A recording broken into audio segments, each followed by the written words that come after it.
जो ये एक नैरेटिव कई लोग गढ़ते हैं कि मुस्लिम डरा हुआ है आजकल, अब तो हिंदू सेफ है, इसकी कितनी सच्चाई आप देखते हैं? ये जो रोग है अंदर हमारे कि हम अपने शत्रु को शत्रु देख ही नहीं रहे, हमने उसको नॉर्मलाइज कर दिया है। गले में चेन बांधकर इंसानों की बच्चियों को बोलियां लगाकर मंडियों में बेचा गया है। ये मरा हुआ समाज, पूरा मानव समाज उन बच्चियों के साथ ये व्यभिचार होते देखता रहा। अगर 10 साल में ये ट्रेंड रिवर्स नहीं किया था, सिविल वॉर होगा, हिंदुओं की गर्दनें कटेंगी इंडस्ट्रियल स्केल पर और हमारी बेटियों की मंडियां लगेंगी। चावल की बोरी पर हिंदू मुसलमान ईसाई बन जाते हैं। तलवार की नोक के सामने ये पाकिस्तान के हिंदू अपना धर्म परिवर्तन नहीं करते करण। जब मुसलमानों ने देखा कि यार ये ऐसे पागल लोग हैं कि ये अपनी स्वतंत्रता और अपनी इज्जत बचाने के लिए जिंदा चल रहे हैं, इनको कैसे गुलाम बनाएंगे। मानसिक रूप से आपने उसी दिन इस हत्यारी मानसिकता को हरा दिया था। They could have consumed poison. They could have stabbed each other. A very easy way to die. Why did they choose horrible way of dying? Because they knew कि मरने के बाद भी उनके शरीर के साथ संभोग किया जाएगा। और आज अगर आप हिंदू हैं तो उस त्याग के कारण हैं ये। और सुन लीजिए, मुझे बताइए, which are the 3-4 major areas we need to plug in right away? देश के कृत्रिम बॉर्डर्स खोल दिए जाएं 15 दिन के लिए, और जो हिंदू भारत आना चाहे उसे सम्मान के साथ, प्रेम के साथ भारत में लाके बसाया जाए। What are the two other things that we can do? डूब के मर जाना चाहिए इस देश के विचारकों को। इस देश के जो सेक्युलरिस्ट उनको गटर के पानी में आत्महत्या कर लेनी चाहिए। 5 लाख कश्मीरियों का निष्कासन उनकी आत्मा पर है। और इस देश का सुप्रीम कोर्ट कहता है मैटर तो बहुत पुराना हो गया है जी, अबे देश न्याय पे चलेगा या यहां बंदरबाट होगी? कुछ तो कर ही सकती है गवर्नमेंट। कुछ नहीं कर सकती। गवर्नमेंट का फेलियर बताऊं आपको मैं जी, to recruit new Hindu talent. इस देश के जो पॉलिटिशियंस में से जो लोग जो वामपंथी हैं, जो हिंदू धर्म का विरोध करते हैं, वो सब बिके हुए हैं ना। तो उनको नहीं दिख रहा है कि क्या हिंदुओं की दुर्दशा होगी, और वो उनका नंबर नहीं आएगा क्या? जलते घर को देखने वालों, फूस का छप्पर आपका है, उसके पीछे तेज हवा है, आगे मुकद्दर आपका है। उसके कत्ल पर मैं भी चुप था, मेरा नंबर अब आया। मेरे कत्ल पर आप ही चुप हो, अगला नंबर आपका है।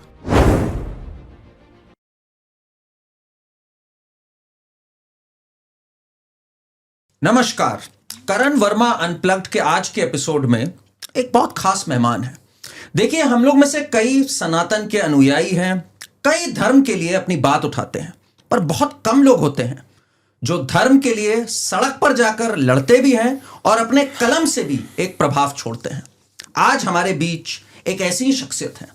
उनके नाम ही में, अगर मैं कहूं तो, नाम में ही ओम है और नाम में ही इंद्र है, और ओम और इंद्र के सुरीले संगम से बनते हैं ओमेंद्र रत्नू जी। ओमेंद्र जी, बहुत बहुत स्वागत है आपका। धन्यवाद हमारे से जुड़ने के लिए। बहुत बहुत आभार आपका, आपने मुझे बुलाया और अपनी बात व्यक्त करने का अवसर दिया। तो ओमेंद्र जी, मैं सीधा मुद्दे पे अगर आऊं ना, बिकॉज भाई आपकी 2 फाउंडेशंस हैं। एक है धर्मांश फाउंडेशन और एक है निमित्त एकम फाउंडेशन। और साथ में हमारे साथ आपकी पुस्तक भी है, जो कि मतलब सुनकर जिसे कहते हैं ना, रूह कांप जाती है। महाराणास 1000 ईयर वॉर फॉर धर्मा। तो आपसे 2-3 पहलू हैं जिस पे मैं बात करना चाहता हूं, एंड आई थिंक सब इंटरलिंक्ड हैं आपस में। पहली बात, 2014 के बाद से एक जनरल नैरेटिव आया कि भाई अब भारत में एक हिंदू पुनरुत्थान हम देख रहे हैं, एक हिंदुत्व की लहर देख रहे हैं। तो क्या अब हिंदू सुरक्षित हो गए हैं? और जो ये एक नैरेटिव कई लोग गढ़ते हैं कि मुस्लिम डरा हुआ है आजकल, अब तो हिंदू सेफ है, इसकी कितनी सच्चाई आप देखते हैं? नहीं, ये तो बिल्कुल गलत है कि हिंदू सेफ है। मैं तो जिस एरिना में काम करता हूँ, जिस प्रकार की गतिविधियां चल रही हैं, और वो आंकड़ों के साथ विद डेटा एंड स्टैटिस्टिक्स में आपको बता सकता हूँ दैट अगर 10 साल में ये ट्रेंड रिवर्स नहीं किया था, स्टॉप नहीं, रिवर्स नहीं किया जाता है, तो सिविल वॉर होगा, हिंदुओं की गर्दनें कटेंगी इंडस्ट्रियल स्केल पर, और हमारी बेटियों की मंडियां लगेंगी इंडिया गेट पर। ओके, पूरे दायित्व के साथ कह रहा हूँ मैं ये बात। ऐसा क्यों कह रहे हैं आप? ऐसा इसलिए कह रहे हैं क्योंकि 2014 में मोदी जी के प्राइम मिनिस्टर बनने के बाद अब तक 850 हिंदुओं की राजनीतिक हत्याएं हुई हैं। आरएसएस, विश्व हिंदू परिषद, बजरंग दल, राम सेने, हिंदू मुन्नानी, ये 5 हिंदू संगठनों के 850 कार्यकर्ताओं की हत्याएं पिछले 11 वर्षों में हुई हैं, जिनके आंकड़ा मैं स्टैटिस्टिक्स आपको दे दूंगा गूगल डॉक्यूमेंट पे, आप उसको डिस्प्ले कर दीजिएगा। एक जर्नलिस्ट को मैंने पैसा दिया था कि आप इस चीज को टेबुलेट करिए और इस फिगर को विथ FIR, अखबार की कटिंग, मरने वालों के नाम, मारने वालों के नाम। तो ये तो पैटर्न हुआ जो जिसको हम लोगों ने काम दिया, अनवरत, अकस्मात, लघु श्रेणी की छितरी हुई हिंसा, random, unceasing, low level scattered violence. Okay, random इसलिए है कि इसका कोई पैटर्न नहीं है। ज्यादातर आपको सिक्योरिटी एजेंसीज बताएंगी कि वो लोग किसी भी क्रिमिनल एंटरप्राइज का, किसी भी क्रिमिनल का बिहेवियर एंटिसिपेट कर सकते हैं, तो इसीलिए उसको बचाव भी हो जाता है ना। लेकिन एक रैंडम पैटर्न है जिसका वो पैटर्न को फिट ही नहीं बैठता। किसी के खाने में नमक ज्यादा बढ़ गया, उसने जाके चक्कू मारना शुरू कर दिया। यूरोप में रोज हो रहा है ना, यूरोप में रोज चक्कू मार रहे हैं जो तथाकथित शरणार्थी हैं वहां पर जी। और अनसीजिंग इसलिए कि 712 में जब मोहम्मद बिन कासिम ने महाराजा दाहिर का गर्दन काटी थी, पहले हिंदू की हत्या की थी भारत आकर के। उससे पहले भी हुई थी हिंदुओं की हत्याएं, लेकिन प्रमुख जी जो राजा जिनका हत्या वध हुआ था वो दिन और आज का दिन है, हमने चैन की सांस नहीं लिया। Unceasing violence, direct action day, Moplah massacre जी, जो इन महाराणाओं ने पूरे जीवन, जो 1000 वर्ष एक पीढ़ी ने चैन की सांस नहीं ली। 20-20 हजार स्त्रियां 26 अगस्त 1303 को महारानी पद्मिनी के नेतृत्व में जीवित अग्नि में अपने आप को जला देती हैं। 20,000 जी। तो अनसीजिंग, लो लेवल, सबसे जो डेंजरस पहलू इसका है, ये एक इस तरह की हिंसा है जिसका संज्ञान लेना भी थोड़ा कठिन होता है। एक्चुअली हमारा मन जो है हिंदुओं का खास तौर से सर्कस देख देख कर ऐसा हो गया है कि हम लोगों को बहुत फैंटास्टिक बातें जो होती हैं वो तो अपील करती हैं। अब एक कोने में एक छोटी सी खबर आई कि एक विश्व हिंदू परिषद के कार्यकर्ता की गर्दन काटकर हत्या कर दी गई, वो हम पढ़ते भी नहीं हैं। इस देश का मीडिया भी ऐसे ही बिका हुआ है, वो भी उसको कवर नहीं करता।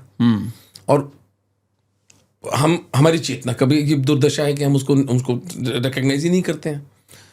लेकिन एक घर बर्बाद हो गया और हिंदू का घर, 50 किलोमीटर में दहशत फैल गई जी। वो कोई लोकल, मान लीजिए कोई झगड़ा चल रहा था किसी जगह, किसी अतिक्रमण का, कोई मजार वजार थी, उस पर एक हिंदू का मर्डर हो गया। जिसने मर्डर किया वो वैसे ही मानसिक रूप से विक्षिप्त है, वो 10-20 हजार रुपए का मामला है, वो तो जेल भी चला जाएगा, उसको कोई अंतर नहीं पड़ता। वो बाहर भी उसकी घटिया जिंदगी थी, अंदर जाकर के शायद फिर भी समय पे दाल रोटी मिल जाएगी उसको। आपका एक पढ़ा लिखा, समाज के प्रति समर्पित, 40 साल का, 2 बच्चों का बाप, बूढ़े माँ बाप, वो 3 पीढ़ियां बर्बाद हो गई। वो जो मर्डर है उसका लो लेवल की वायलेंस का मैं परिणाम बता रहा हूं। जी जी जी। तो इतनी हिंसा करते रहो कि काफिर कभी चैन से ना बैठे, लेकिन इतनी हिंसा ना करें कि हम काफिर इकट्ठा होकर उसका जवाब देने पे आ जाएं। आपने एक बात कही अभी कि चेतना नहीं जागी इस पे हम लोग की। अब लोग ये बात कहते हैं और एक बहुत सॉलिड आर्गुमेंट इस फेवर में भी जाता है कि भाई चेतना जगी तभी फाइनली कांग्रेस जैसी सरकार जो ओपनली लुभाती थी वो उखाड़ के फेंक दी गई, इतने चुनाव पे चुनाव हार रही है, तो चेतना जाग भी रही है। आप क्या मानते हैं, कैसे? राजनीति को आप चेतना कहते हैं क्या? यानी केवल राजनीति से तो चेतना नहीं होती ना, समाज है, आध्यात्म है जी, धर्म है, स्त्रियां हैं, बच्चे हैं, इकोनॉमी है, सोशल सिक्योरिटी है, कास्ट कॉन्फ्लिक्ट है। यानी राजीव मल्होत्रा जैसे महर्षि एक टर्म कॉइन करते हैं, ब्रेकिंग इंडिया फोर्सेस, राइट। यानी भारत विखंडन शक्तियां। इतना ट्रिविलाइज हो गया शब्द, हमें इसका शब्द का इंपैक्ट ही चला गया। अरे भाई भारत ही टूट गया तो कहां जाएंगे हम? विदेशों में, अमेरिका में खास तौर से और वेस्ट में, यूरोप में जो कई हिंदू रहते हैं, वो मेरे मित्र हैं जो हमारे फाउंडेशन के साथ काम करते हैं, वो इस बात के प्रति इतने सेंसिटिव और इतने सजग हैं कि ओमी भाई अगर भारत गया तो हम यहां पर गुलाम बनेंगे, हमारी आर्थिक संपन्नता का कोई मायने नहीं है. It is only because India is safe that we are safe in these countries also. Which is an extended logic which I don't have time to explain, but they understand this. तो जिस देश में ऐसी शक्तियां हैं, वामपंथ है, missionary हैं जो आपकी कन्वर्जन्स कर रहे हैं, वो स्वयं जो मूर्ख हिंदू जो आपके सबसे बड़े दुश्मन बने हुए हैं, एज ऑफ कंसेंट पे केस लगा रखा है, इंदिरा जयसिंह ने लगा रखा है ना. 16 साल की आयु से 18 साल से घटाकर 16 साल की आयु एज फॉर सेक्स के लिए कर दी जाए. तो एक काम करो ना, इस देश को वेश्यालय बना दो. एक काम करो, लोकसभा में तुम्हारे इतने सांसद जानकार हैं, एक प्रस्ताव ले आओ कि ये देश वेश्यालय है, this country is a brothel, बना दो ब्रोथल. 16 साल की बच्ची, लेकिन करने वाले कौन है? हिंदू ही ना. तो ये जो प्रपंच जो इस लेवल पे चल रहे हैं, आप कहीं से भी कहीं कोई सुरक्षित नहीं है. ब्रेकिंग इंडिया फोर्सेस का dance of death full speed से जा रहा है. हाँ, पहले स्टेट उसको फैसिलिटेट करती थी, अब नहीं कर रही. अब स्टेट उसको ऑब्स्ट्रक्ट कर रही है. लेकिन अकेली स्टेट आपको नहीं बचा सकती. Is the state doing enough? Oh, state से मेरी कोई शिकायत ही नहीं है मेरी. अच्छा. और निटी-ग्रिटी थोड़ी बात हो सकती है कि जी यहाँ अपने धारा 370 हटाई, कश्मीरी हिंदुओं का पुनर्वास नहीं किया. इस देश के 5 करोड़ हिंदू चलेंगे मेरे साथ? चलो मैं आह्वान करता हूँ, लेट्स वॉक टू कश्मीर. चलोगे? आप चलोगे मेरे साथ Kashmir? Let's start walking from Delhi to Jammu. हम पनून कश्मीर लेकर आते हैं. ये 5 लाख कश्मीरी हिंदू चलेंगे मेरे साथ में? तो ये कहीं ना कहीं आप समझ रहे हैं समाज में ही गड़बड़ है. समाज नहीं, समाज की प्रॉब्लम नहीं. ये अगर मुझसे आप पूछेंगे कि प्रॉब्लम कहां पर है, हाँ, वो मैं बाद में बताऊंगा. पहले मैं आपको बता दूं कि मैं इस सरकार के काम के तरीके से बहुत ज्यादा खुश हूं. ओके. हाँ. क्योंकि आज पुष्पेंद्र कुलशेष, संजय दीक्षित, नीरज अत्री, करण वर्मा, ओमेंद्र रत्नू बोल पा रहे हैं. तो वो केवल इसी कारण बोल पा रहे हैं कि हमारे को ये सरकार का एक वातावरण इस देश में बना हुआ है, सरकार का प्रश्रय हमें है. और वो डायरेक्ट नहीं है. मैंने तो आज तक कभी किसी को फोन भी नहीं किया. मेरे पास किसी का नंबर नहीं, ना मेरा फोन कभी वो उठाएंगे. लेकिन अप्रत्यक्ष रूप से हमारे सर पर उनका हाथ है. इसीलिए धर्म आज भी इस देश में there is a fair chance for Hindus to survive in the next 10 years. अगर ये लोग नहीं होते तो बस चांस ही नहीं था आपका. वो तो फिर क्लीन स्वीप था. फिर तो you were sitting ducks. It was a matter of time कि कब आपकी गर्दनें, हमारी गर्दनें कटती और हमारी बच्चियों की मंडियां लगती. बहुत स्ट्रॉन्ग वर्ड्स आप बोल रहे हैं and you stand by it and you have अरे भाई, अभी 15 साल पहले इराक में यजीदी बच्चियों की मंडियां लगी हैं. और इराक मार्स पे नहीं है जी. इराक इसी पृथ्वी पर है. भारत के तो बहुत ही 1-2 देश छोड़ो, पाकिस्तान, ईरान पार किया, इराक. एक बात आपने कही, गले में चेन बांधकर इंसानों की बच्चियों को बोलियां लगाकर मंडियों में बेचा गया है जी.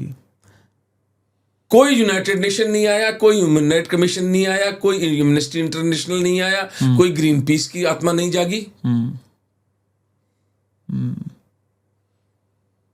ये मरा हुआ समाज, पूरा मानव समाज उन बच्चियों के साथ ये व्यभिचार होते देखता रहा.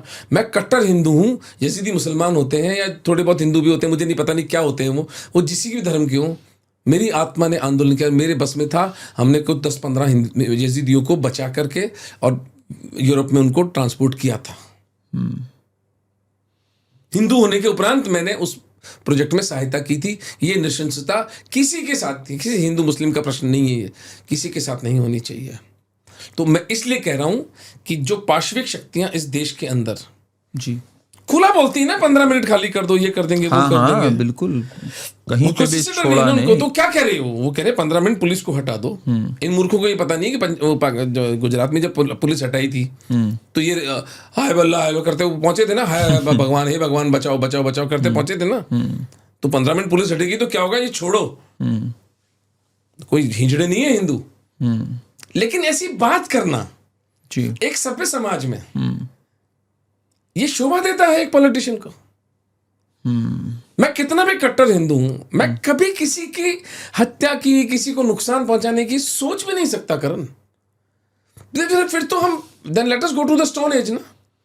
बट इसमें एक चीज़ मुझे ये पूछनी है आपसे, जैसे आपने अभी बात भी करी, मैं कई लोगों को जानता हूँ, मेरे मित्र हैं कई यूके के, इधर उधर के, दे आर स्टिल स्लीपिंग। मैं जब उनको ये सब बताता हूँ वो आज भी कहते हैं अरे आप बहुत कट्टर सोच रहे हैं, सेक्युलरिज्म होना चाहिए, हिंदू मुस्लिम में क्यों डिवाइड करते हैं, all humans are not the same, सारी रिलीजन्स बताती तो अच्छी चीज़ें। वो अभी भी इसी निद्रा में है।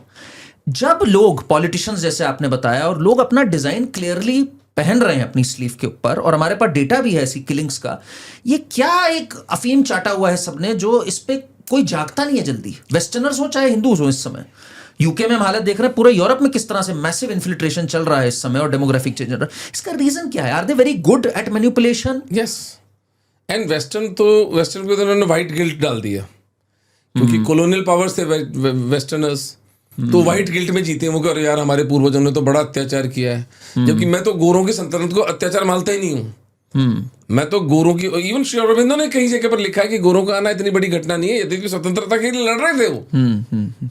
हमारे देश का असली जो नुकसान हुआ है वो तो मतांध हत्यारों के पश्चिम से आने से हुआ है।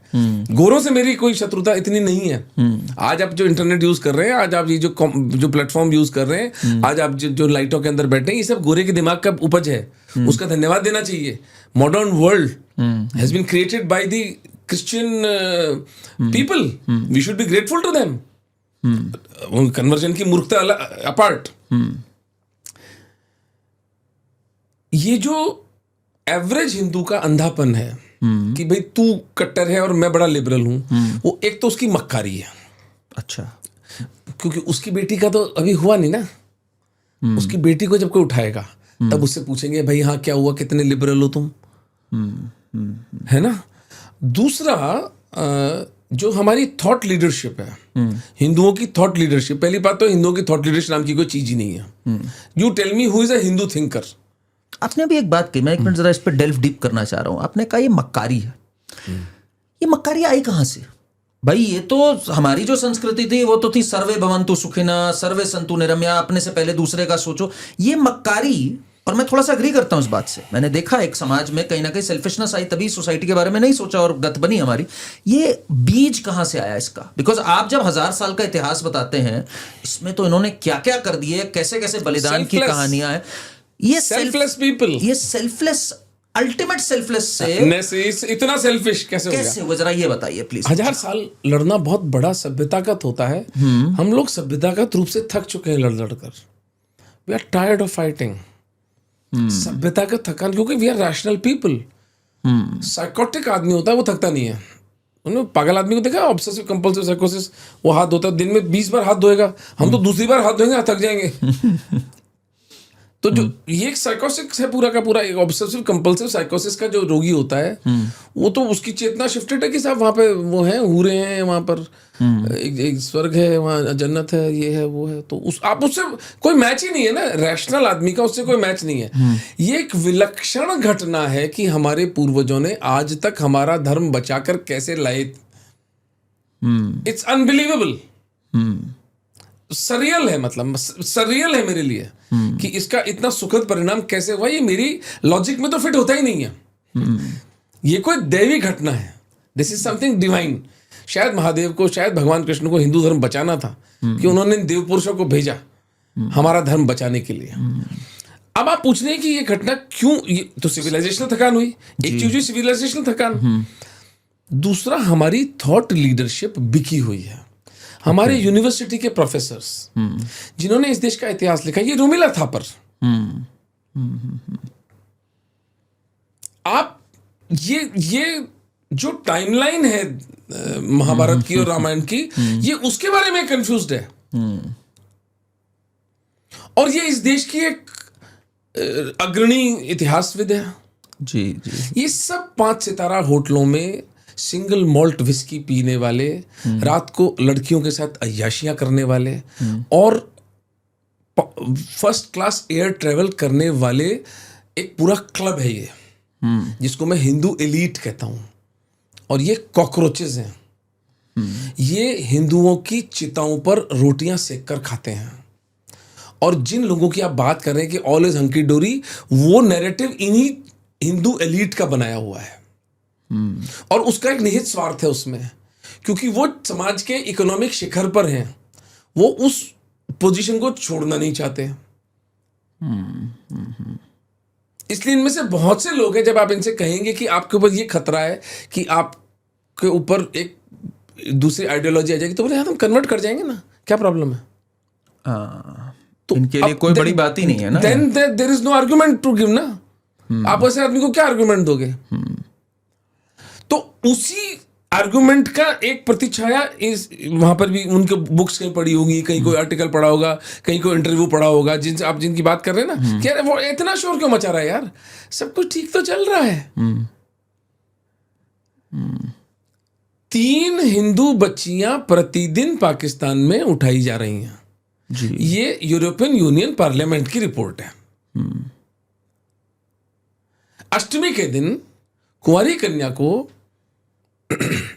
टीका लगाकर भोजन कराने का ढोंग करने वाले हिंदू समाज की 3 हिंदू बच्चियां पाकिस्तान में प्रतिदिन उठाई जा रही है। लेकिन अब आप किसी एवरेज, पाकिस्तान है क्या और अच्छा, पाकिस्तान तो किसी दूसरे सोलर सिस्टम में है ना, पाकिस्तान तो यहाँ है ही नहीं। वो जो सिंधी कॉलोनी में हिंदू रह रहा है, वो जो बनी पार्क में जयपुर में हिंदू रह रहा है, वो जो यहाँ टावर के अंदर घूम रहा है, उसका जरा वर्ल्ड व्यू देखिए आप। उसका वर्ल्ड व्यू खत्म हो जाता है जहां 31 तारीख को उसकी सैलरी आती है, वो अपनी ईएमआई चुकाता है गधे की तरह, बीस्ट ऑफ बर्डन की तरह। वो अपना इंश्योरेंस का पैसा देता है, वो अपने बच्चे को अंग्रेजी स्कूल में भेजता है, और वो अपनी बेटी की किसी आईएएस अफसर या किसी सरकारी आदमी से विवाह करने का प्रयास करता है। ये उसके जीवन का शिखर है, अचीवमेंट। राइट, बिल्कुल। एक एवरेज हिंदू की जल जाएगी, उसको न धर्म से मतलब है, न उसको समाज से मतलब है, न उसको अपने ड्राइवर से मतलब है, न उसको अपनी मेड से मतलब है। शोषण, केवल उसका शोषण करना है उसको, क्योंकि वो विजन ही नहीं है दैट मेरी बेटी को जब मेरी एब्सेंस में कोई आदमी कॉलेज लेके जा रहा है, मेरा ड्राइवर, तो वो सबसे बड़ा प्रोटेक्टर है उसका। अगर मैं उसको 1000 रुपये महीने के एक्स्ट्रा देता हूं तो मेरी बेटी सेफ रहती है। इतनी बेसिक प्रिमिटिव इंटेलिजेंस भी नहीं है हमारे हिंदू समाज के अंदर। और उसको हम जामा क्या पहनाते हैं, हम तो लिबरल हैं। तो फिर तुम जरा ये हिंदुस्तान की जो कोर्टों के अंदर जो प्रॉपर्टी के जो डिस्प्यूट्स हो रहे हैं, वो क्यों हो रहे हैं? सगी छोटी बहन, सगे भाइयों पर जो जो जो जो परिवारों के झगड़े हैं, जरा उठा के देख लो कितने आंकड़े, करोड़ों में जो। हाँ, बहुत है।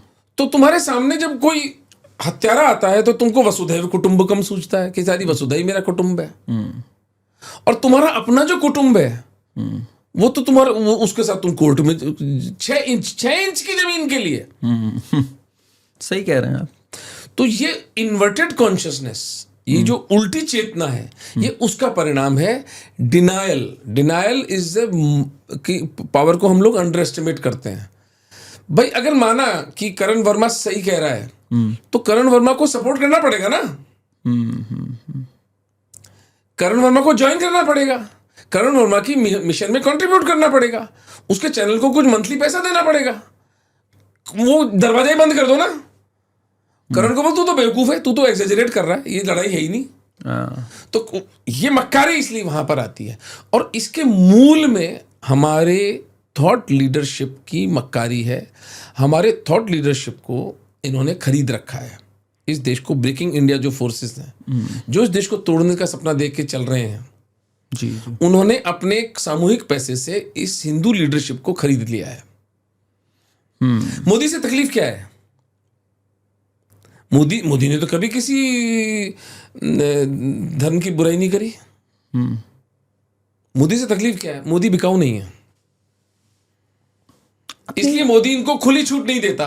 ये तो तकलीफ है मोदी से, ये है प्रॉब्लम। आपने स्टेट की तारीफ करी काफी, मतलब मैं भी हर जगह जब बात करता हूँ, ऑफ कोर्स नहीं, मैं स्टेट की नहीं करी है। मैंने इस पॉलिटिकल डिस्पेंसेशन की तारीफ करी है। स्टेट तो करप्ट टू द कोर है और पूरी तरह से एंटी हिंदू है। इनफैक्ट ये पॉलिटिकल डिस्पेंसेशन पूरी सदिच्छा रखने के उपरांत भी हिंदुओं को नहीं बचा पा रहा है, क्योंकि स्टेट एंटी हिंदू है। स्टेट से मतलब आपका क्या हुआ? ब्यूरोक्रेसी,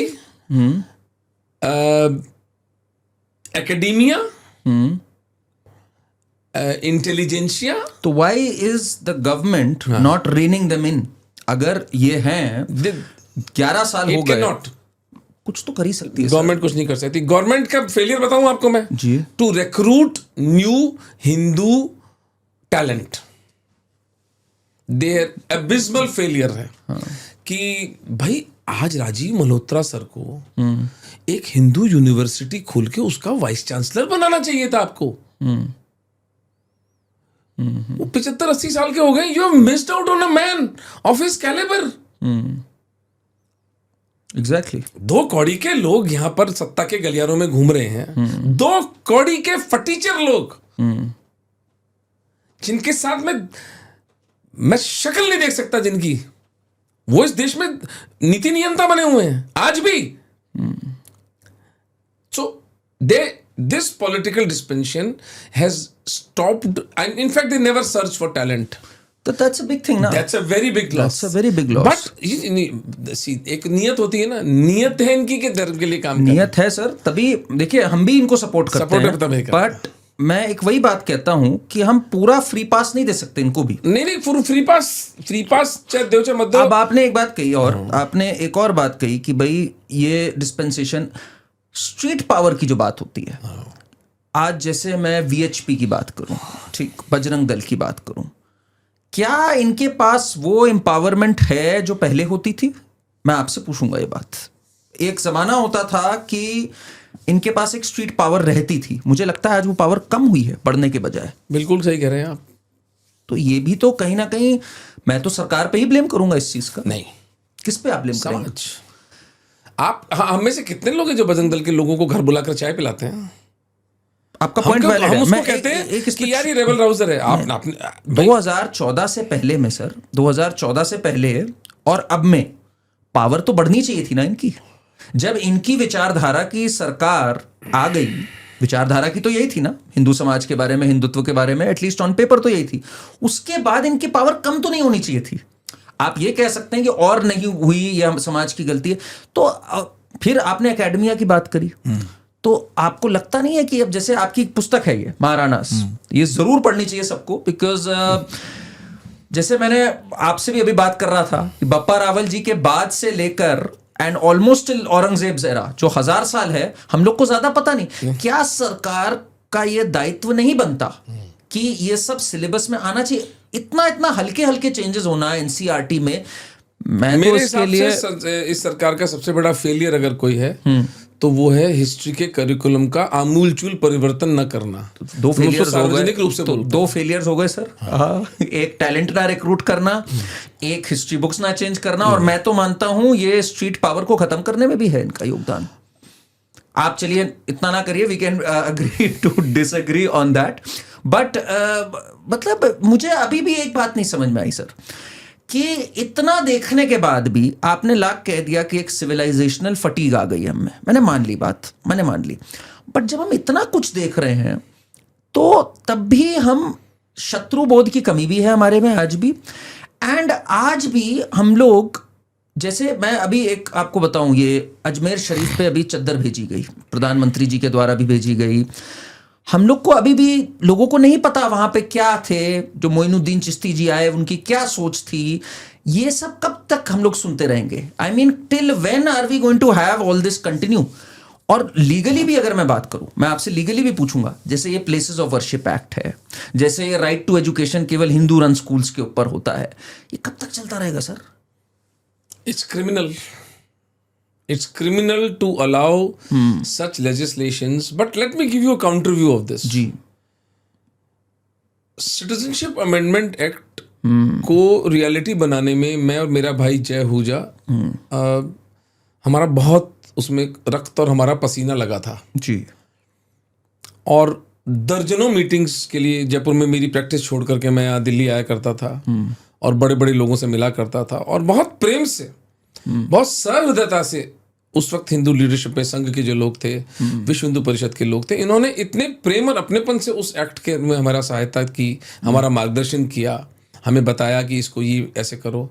और मैं मानता हूं कि मोदी जी और अमित शाह जी ने जो सभ्यतागत विक्ट्री हमारे लिए सिटीजनशिप अमेंडमेंट एक्ट को पास करके की, जी, you see in yeah, one move he exposed the evil of the ideology.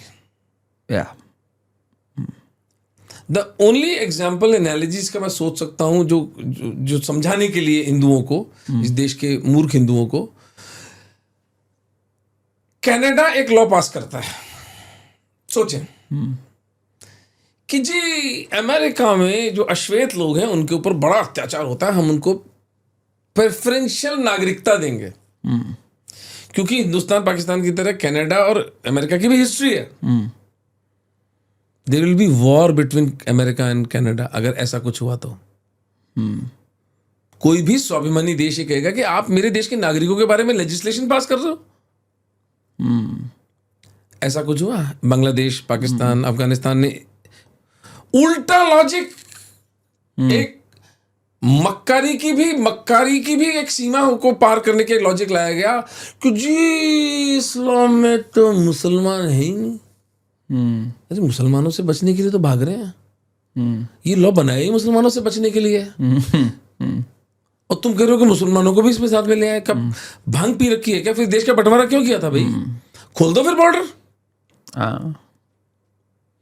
मतलब बॉर्डर भी नहीं खोलना है, हिंदुओं को तंग भी करना है, हिंदुओं की बेटियां भी उठानी है, उनके नंबर्स भी कम करने हैं, उनके बिजनेसेस भी जलाने हैं, उनकी हत्याएं भी करनी है, और समय आने पर विक्टिमहुड का कार्ड प्ले करके वापस भारत में आ जाना है। इस तरह के मक्कार लोगों से आपका पाला पड़ा है, ये आपका शत्रु है। अब सब थे। Citizenship amendment act Modi ji ने पास कर दिया। अगर हिंदू समाज, हिंदुओं के नेतृत्व, मैं हिंदुओं के बहुत बड़े बड़े नेताओं से, धार्मिक नेताओं से मैंने गुहार लगाई जनवरी फरवरी के अंदर कि आप ओपनली सिटीजनशिप अमेंडमेंट एक्ट का समर्थन करिए।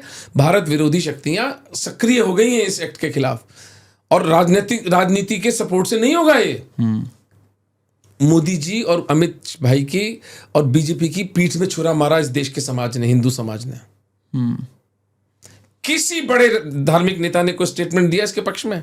मुझे केवल एक सदगुरु का याद आता है, उन्होंने बोला था कि ये एक्ट बहुत आवश्यक है और ये हमें पास होना चाहिए। कहाँ मैं बोलना नहीं चाहता हूं, लोगों की भावनाएं आहत होती हैं, मुझे किसी भावना किसी की पालनी नहीं है, मैं अपने आत्मबल पर खड़ा हूं यहां पर, लेकिन शालीनता के वश में नहीं बोलता हूं। कहां मर गए थे सबके सब? सिटीजनशिप अमेंडमेंट एक्ट सभ्यतागत कदम था जिससे 3 करोड़ हिंदुओं का भारतीय उपमहाद्वीप में, जिसका एक ऐतिहासिक परिप्रेक्ष्य था, जिसका एक हिस्टोरिकल पर्सपेक्टिव था, उस पर मोदी जी का और अमित भाई का साथ दिया है समाज ने। कितने लोग सड़कों पर निकले, शाहीन बाग बिठाए गए दिल्ली के अंदर, सड़कें जाम हुई, राइट्स हो गए, मर गए लोग। किसने साथ दिया मोदी जी का? कोई एक संगठन आया जिसने मोदी जी का साथ दिया? तो ऐसे मरे हुए समाज की लड़ाई एक व्यक्ति कब तक लड़ेगा? अमेरिका की 8 सिटी काउंसिल्स ने सिटीजनशिप अमेंडमेंट एक्ट के खिलाफ प्रस्ताव पारित किए। नौकरी से निकाल दो वो जो वहां पर उस वक्त इंडियन हाई कमीशन में बैठा था, भारत का राजदूत, उसका इस्तीफा लिया जाए इसी वक्त कि तुम झक मार रहे थे क्या? एक करुणापूर्ण कानून जो डॉक्यूमेंट करता है सिटीजनशिप अमेंडमेंट एक्ट की सिविलाइजेशनल वैल्यू, आपको पता है करण? एक देश की सॉवरेन पार्लियामेंट ने एक कानून पास किया जी कि उन 3 देशों में जो अविभाजित भारत के अंग थे, वहां हिंदुओं का, सिखों का, ईसाइयों का, यहूदियों का, जैनों का और पारसियों का प्रताड़न होता है। और वर्ष ये था वो आए हुए हैं यहाँ, जो प्रताड़ित से आए हुए थे। आगे मत जाओ, प्लीज अंडरस्टैंड कि एक देश की पार्लियामेंट इस जेनोसाइड को रिकॉग्नाइज कर रही है। ये कितना बड़ा डॉक्यूमेंट है। इसकी वैल्यू पता भी है इस समाज को। जब शाहीन बाग बिठाए गए, कितने हिंदू सड़कों पर निकले। आज भी कितने हिंदू तुम्हारे जो इंग्लैंड में बैठे से बोल देंगे यार वोट दे दिए ना मोदी जी को, वोट 5 साल में एक बार वोट देने से तुम्हारी स्वतंत्रता बचेगी। इतनी सस्ती है स्वतंत्रता।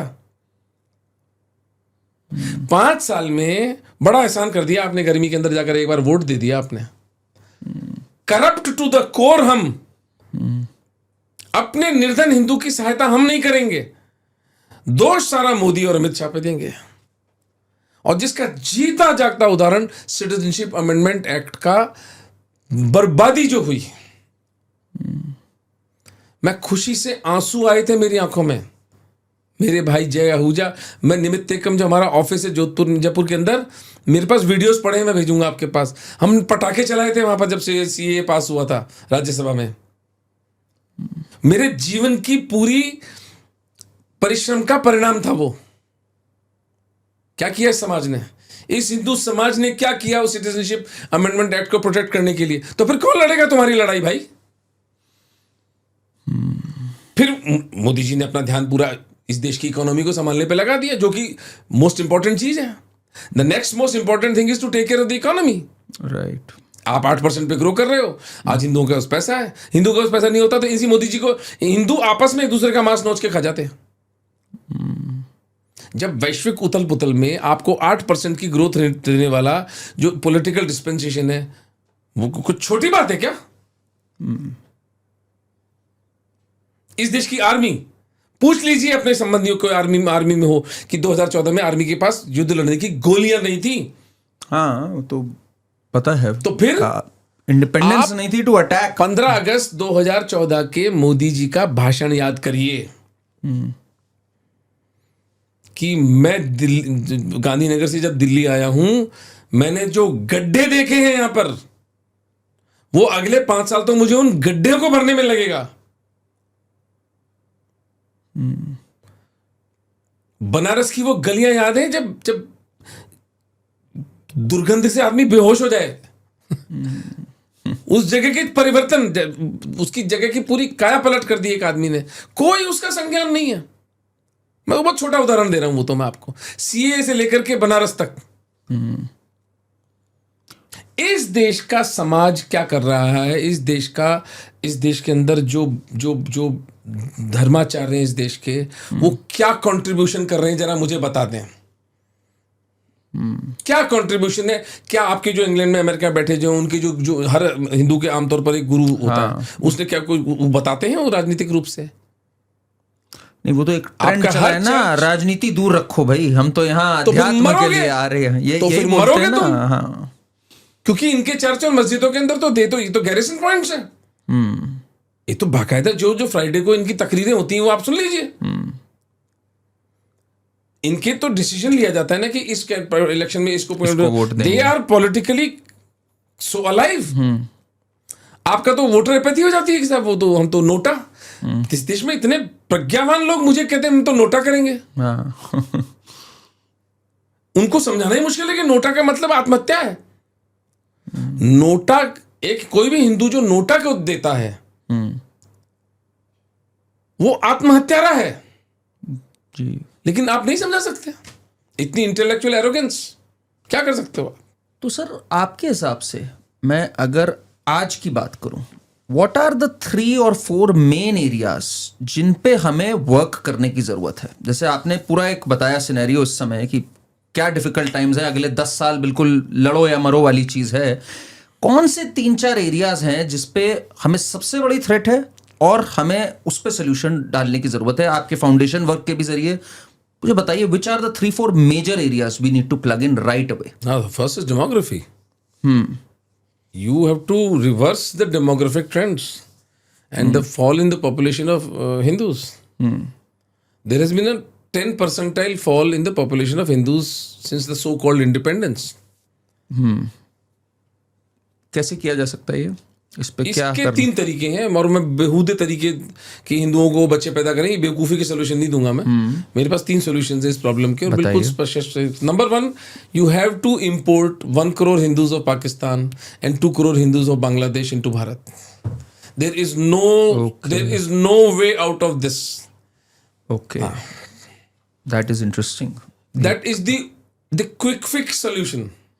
तो जो लोग ये बोलते हैं ना, अरे हमें पाकिस्तानी हिंदुओं से क्या लेना, केजरीवाल ने बोला था, अरे हमें क्या लेना देना उनसे, उसको तो अपनी माँ से भी लेना देना नहीं है ना। प्रॉब्लम ये है ना, उसको मेरी माँ से क्या लेना देना, कल को ये भी कर सकते हो।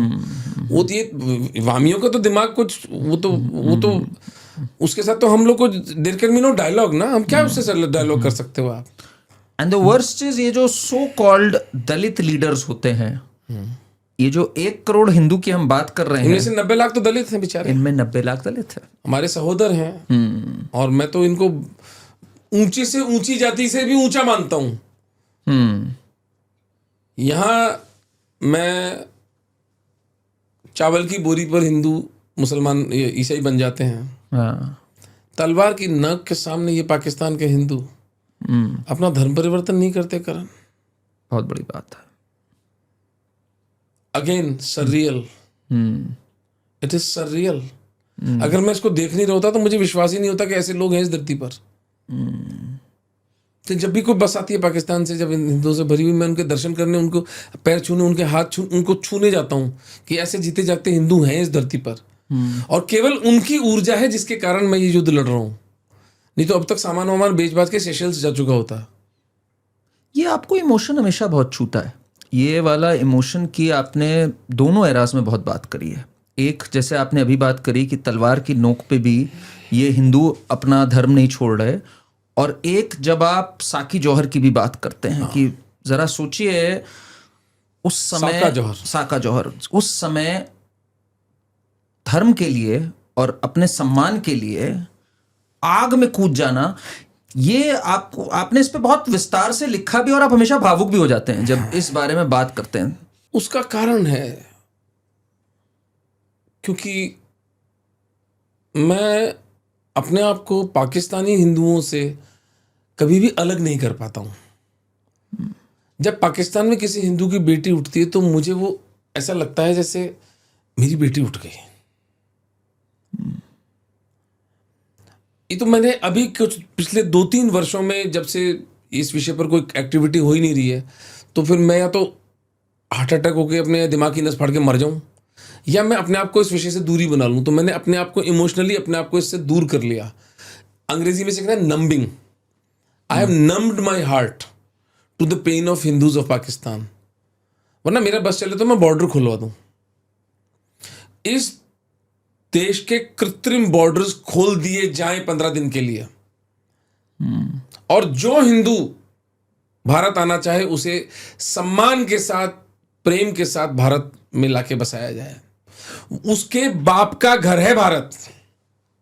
मन कहते हैं ना तेरे बाप का घर है, कि हाँ, पाकिस्तान के हिंदू, सिखों, ईसाइयों, जैनियों, पारसियों और बौद्धों के बाप का घर है ये भारत। तो मैं साका जौहर की जब कल्पना करता हूं तो पत्ता चूंडावत उस महापुरुष की जब मैं कल्पना करता हूं जिसने अपनी 5 बेटियों को जी एक दिन में जीवित जला दिया, ये किसी दूसरी दुनिया के लोग थे करण। मैं कितना भी स्वतंत्रता का प्रेमी हूं और हिंदू एक्टिविज्म की बात कर लूं, मैं अपने घर की स्त्रियों को जीवित नहीं जला सकता। बहुत बड़ी बात है, बहुत ज्यादा। एक राजपूत योद्धा अपनी बूढ़ी मां को चिता पर जीवित अग्नि में डाल रहा है। वो कराही नहीं होगी, वो चिल्लाई नहीं होगी, उसकी चमड़ी के फफोले पड़े होंगे, आर्टरीज फट के उसकी डेथ हुई। Good 6-7 minutes. They could have consumed poison. They could have stabbed each other. A very easy way to die. Why did they choose this horrible way of dying? Because they knew कि मरने के बाद भी उनके शरीर के साथ संभोग किया जाएगा। और यदि वो हुआ तो मेवाड़ की जनता कभी भी इन मलेच्छों से, इन राक्षसों से नहीं लड़ पाएगी। तो हमारी देव तुल्या पूज्या माताओं बहनों ने, हमारी पूर्वजा माताओं ने वो संभावना ही समाप्त कर दी, जीते जी अपना शरीर ही अग्नि को समर्पित कर दिया। क्या और आज अगर आप हिंदू हैं तो उस त्याग के कारण है ये। और सुन लीजिए, जब मुसलमानों ने देखा कि यार ये ऐसे पागल लोग हैं कि ये अपनी स्वतंत्रता और अपनी इज्जत बचाने के लिए जिंदा चल रहे हैं, इनको कैसे गुलाम बनाएंगे? मानसिक रूप से आपने उसी दिन इस हत्यारी मानसिकता को हरा दिया था। You defeated them in their minds by that one act of jauhar. Our four mothers defeated them. Even in death this ideology was defeated, that you will have my body but you can never have my will. By the act of Johar, I am denying you the right over my body also. सोच के भी मतलब सोच ही से रूह कांप जाए, सोच नहीं सकते सोच आप, ही नहीं सोच सकते। नहीं सकते। करना तो क्या होगा, मतलब क्या बोला जाए इसके ऊपर।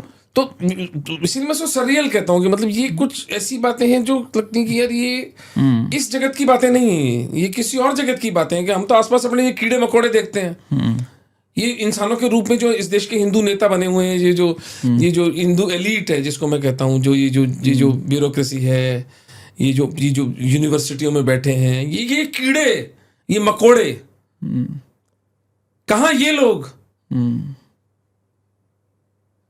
गंगा जमुना तहजीब की दुहाई देने वाले, और कहाँ वो हमारे विलक्षण पूर्वज इंडस्ट्रियल स्केल पे जाकर अग्नि में समर्पित कर दिया। 10-10 हजार, 100-200 तो रुकती यार, 100-200 तो उसमें से कायर निकलती, मर रही हैं, जीवें जल रही हैं। 100-200 तो कहती कि नहीं हम तो नहीं करेंगे, हमें तो बटर दो, हमें तो जहर दे दो। एक ने भी नहीं कहा। तो फिर आप जब उस लेगेसी को याद करते हो कि यार मैं तो एक्चुअली उनका बच्चा हूं, तो आप कहते हो मैं इन फटीचर लोगों से कैसे हार सकता हूं?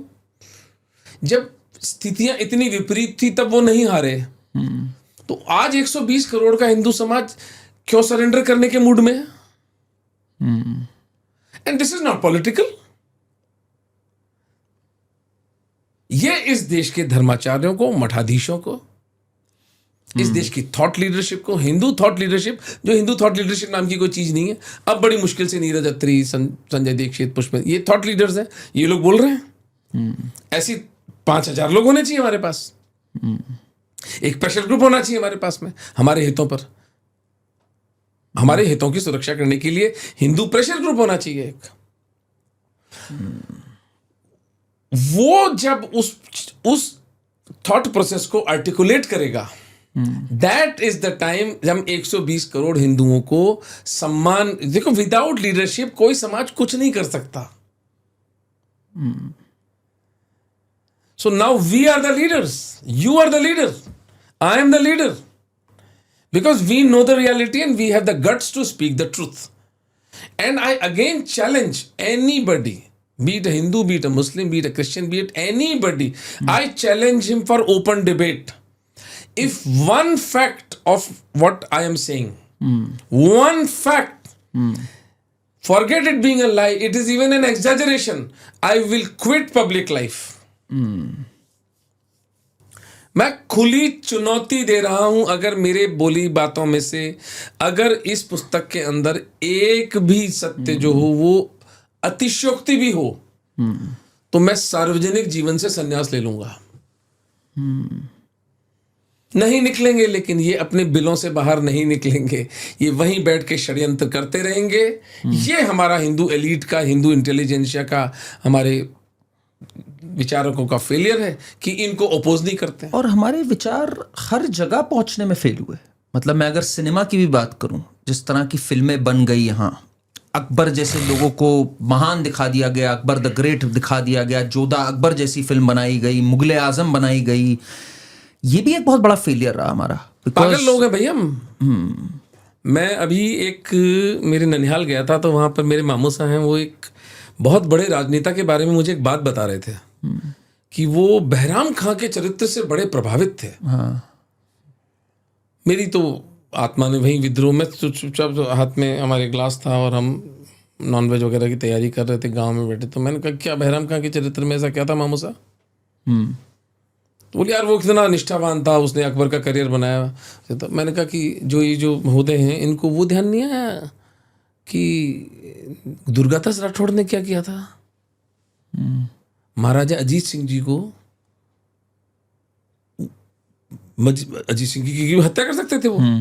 उनके पिता जसवंत सिंह जी को उन्होंने वचन दिया था लेकिन कि मैं आपके ही वंशज को जोधपुर का राजा बनाऊंगा, और उन्होंने उसको पूरा किया। तो ये एक मानसिकता देखिए हमारी। हमको बहराम खां के बारे में हमारा पॉलिटिशियन सोच रहा है लेकिन दुर्गादास राठौड़ के बारे में नहीं सोचेगा वो। ये जो रोग है अंदर हमारे कि हम अपने शत्रु को शत्रु देख ही नहीं रहे, हमने उसको नॉर्मलाइज कर दिया है। ये पाप किया है इस देश की इंटेलिजेंसिया ने, इस देश की बॉलीवुड ने ये पाप किया है कि जब आप अकबर को जन्माष्टमी के दिन भगवान कृष्ण को झूला झुलाते हुए दिखा रहे हो, उस विजुअल इंप्रेशन का परिणाम ये है कि एक एवरेज हिंदू सोच रहा है कि यार ये उमेंद्र रत्नू तो पागल है, ये तो हिटमॉन्गर है। ये करण वर्मा अपने आप को ज्यादा हिंदू साबित करने की कोशिश कर, देखो यार ये तो इतने भले थे। एक और आर्गुमेंट आता है इनका कि अरे हिंदू भी तो थे इनकी फौज में। नहीं, वो एक सेपरेट आर्गुमेंट है, पहले मुझे इस थॉट लाइन के ऊपर कंप्लेंट दो। हाँ। महाराणा प्रताप पे इस देश में मूवी क्यों नहीं बनी? बहुत बड़ा प्रश्न। मनाते तो तुम प्रताप जयंती हो, हाँ। और पिक्चरें तुम अकबर पे बनाते हो। मुझे कई बार लगता है मैं पागलों के समाज में पैदा हुआ हूं क्या? ये मानसिक रूप से विक्षिप्त समाज है क्या कोई? 40,000 हिंदुओं को एक दिन में मारा था 25 फरवरी 1568 के दिन।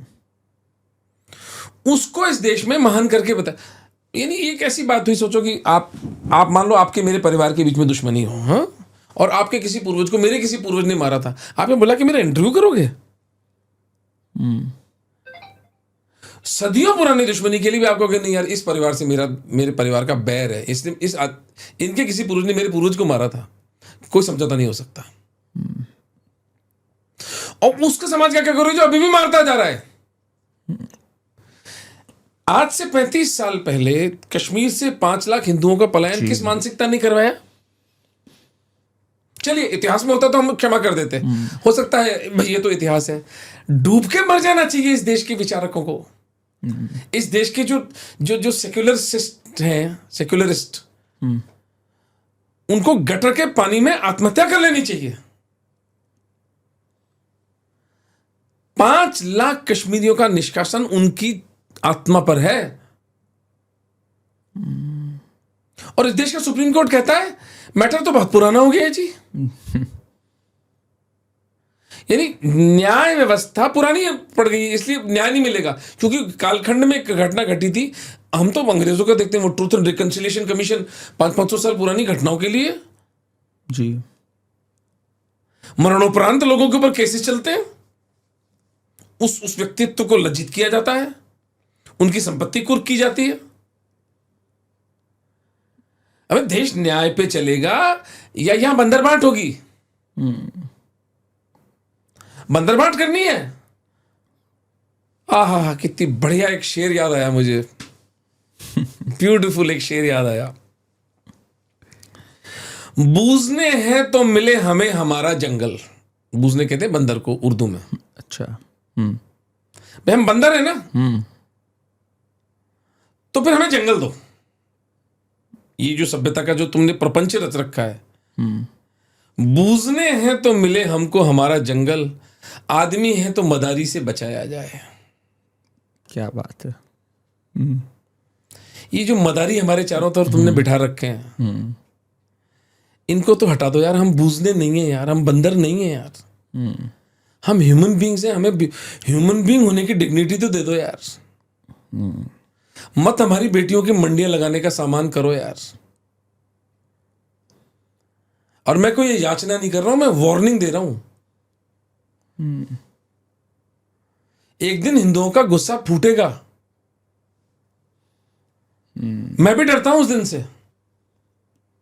अच्छा, लाइक क्या सोचते हैं आप उस दिन का? भाई अगर इस देश में सिविल वॉर होगा तो उसका सबसे ज्यादा नुकसान तो हिंदुओं को होगा ना। प्रॉपर्टी हमारी है, इकोनॉमी हमारी है, राष्ट्र हमारा है, रेलगाड़ियां हमारी हैं, बसेस हमारी हैं। ये सब जलेंगी तो किसको नुकसान होगा? हिंदुओं का नुकसान होगा ना। टूरिज्म अगर अफेक्टेड होगा किसका नुकसान होगा? हिंदुओं का नुकसान होगा ना। क्यों सिविल वॉर हो इस देश में? क्यों नहीं एक आदमी की, एक समाज की आंगस्ट को एड्रेस कर दिया जाए? मेरी एक ग्रज है। आपने ये काला कुर्ता क्यों पहना हुआ है? आपके डॉक्टर साहब काला नहीं लाल है। यार मुझे तो काला दिख रहा है। तो आप जाएंगे अपने किसी ऑप्थेल्मोलॉजिस्ट दोस्त को बुलाएंगे, बोले एक बढ़िया सा चश्मा दे ताकि सर को रियलिटी दिखाई दे। मैंने चश्मा देखा और लाल, अच्छा हाँ सॉरी यार लाल है ये तो यार। बात खत्म हो गई ना। मेरी ग्रज आपने मिटा दी। मेरी ग्रज काल्पनिक थी, मेरी ग्रज झूठ थी, मेरे लिए वो सच है। तो अगर हिंदू समाज की जो मैं ग्रजेस और जो कंप्लेंट्स कर रहा हूं वो काल्पनिक भी हैं। पहली बात तो वो काल्पनिक नहीं है, वो और they are based on facts. तो भी हिंदू समाज के प्रतिनिधियों को बुलाकर इस देश के करते धर्ताओं को बात करनी चाहिए या नहीं करनी चाहिए? या हिंदुओं को दुत्कारना चाहिए?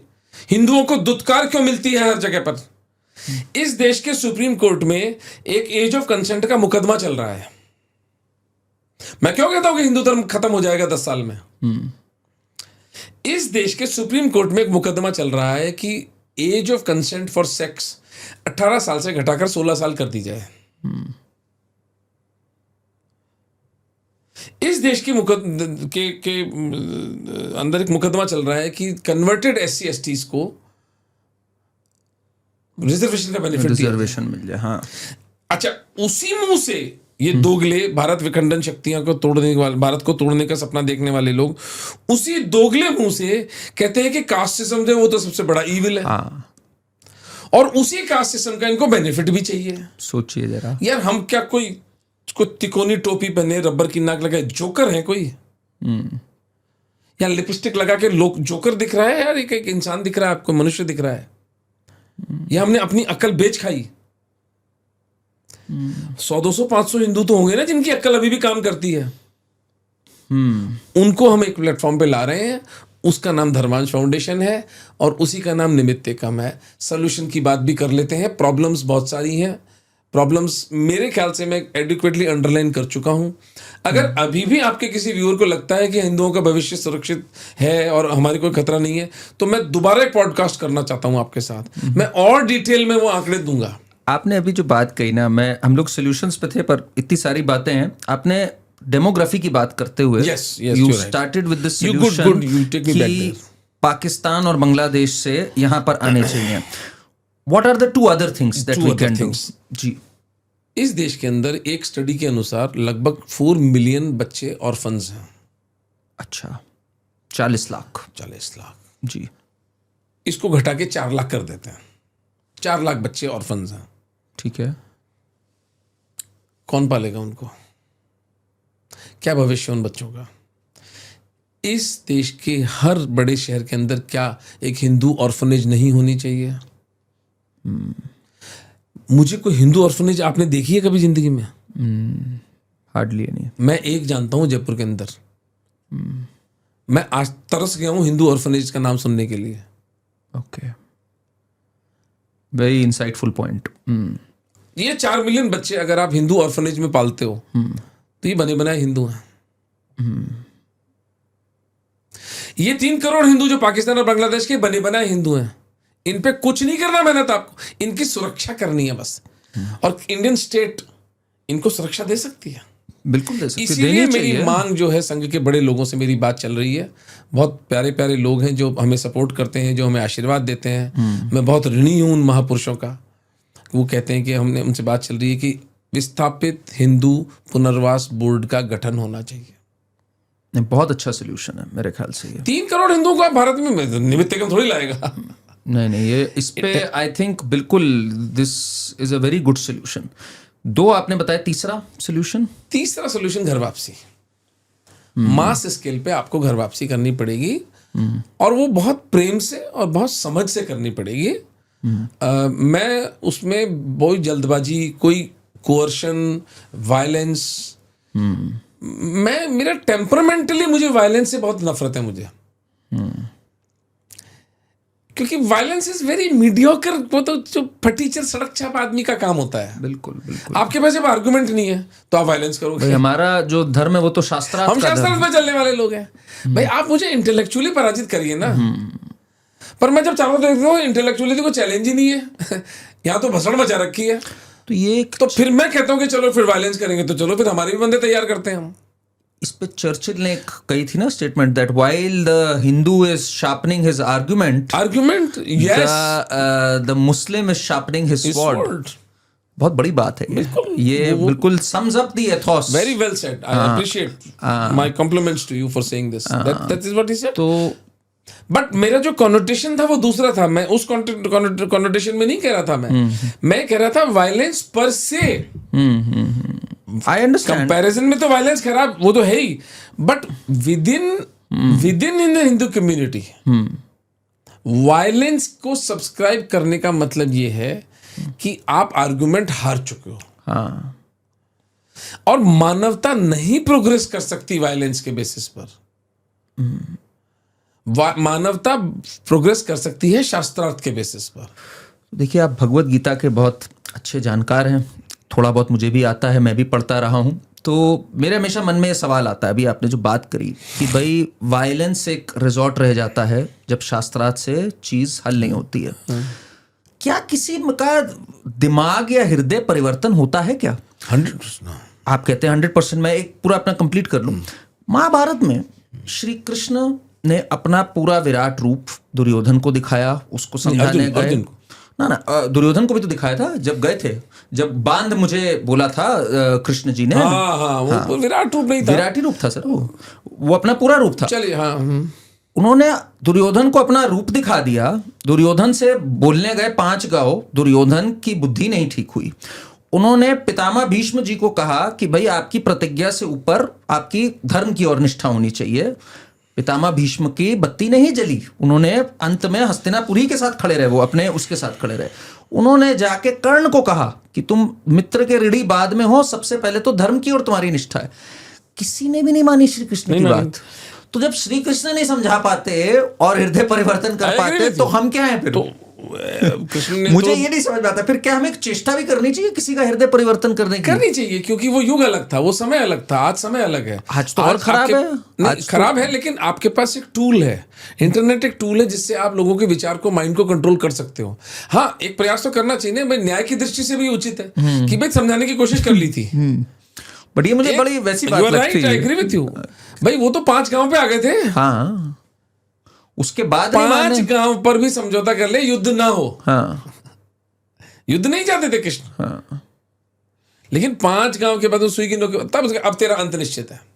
तो जैसे पाकिस्तान और इन सब से आज भी बातचीत की बातें कई लोग करते हैं, पागल लोग हैं। पॉसिबल ही नहीं है ना। नहीं क्योंकि वो पढ़ता नहीं है ना, वो मानसिकता के बारे में नहीं पता। बाकी स्कूलों में तुम्हारे को हिंदुओं को गंदा कहा के पढ़ाया जाता है कि हिंदू गंदे होते हैं, हिंदू मक्कार होते हैं, हिंदू बनिया जो होता है वो चालाक होता है, हिंदुओं को मार डालना चाहिए, को गजवाए हिंद का पूरा एक डॉक्ट्रिन चलता है। और इनके मदरसों में, मैं नहीं, आपको एक जावेद अहमद गमदी एक इस्लामिक स्कॉलर है, मैं उसका एक वीडियो भेज देता हूँ, आपको चला देना आप। मैं तो नहीं कही, तो कोई हेटमोंगर आरएसएस का आदमी नहीं कह रहा ना, ये तो इनका खुद का इस्लामिक स्कॉलर कहता है कि इनके मदरसों में क्या पढ़ाया जाता है। लेकिन हिंदुओं ने अगर शत्रुमुर्ग की तरह they have snugly fit their heads into sinking sand. I refuse to die with such Hindus. I refuse to stay with such ordinary Hindus who will stay with me and fight to the finish. फिर देखा जाएगा।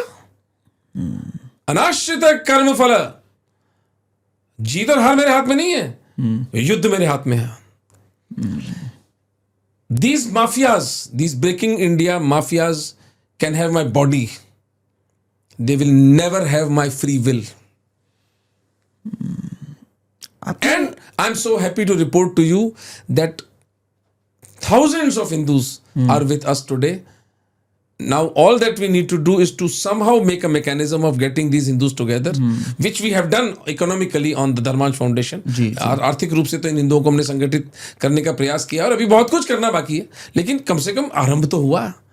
कम से कम एक हिंदुओं के critical नहीं बिल्कुल percentage को समझ में तो आने लगी और कि गेम क्या चल रहा है। आपका हर चीज का दरवाजा ठीक करा, मोदी जी के सर पे फोड़ना, हर चीज का रोना पॉलिटिशियन के सामने रोना, हर चीज का रोना police बचाएगी, army बचाएगी।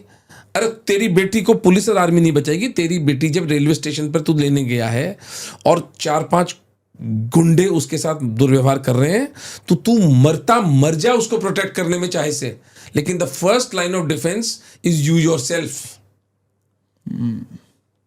Because once your daughter is molested, फिर तो मोदी जी आकर के उसको फांसी भी लटका देंगे, उनको तेरी डॉटर का ऑनर रिस्टोर नहीं होगा।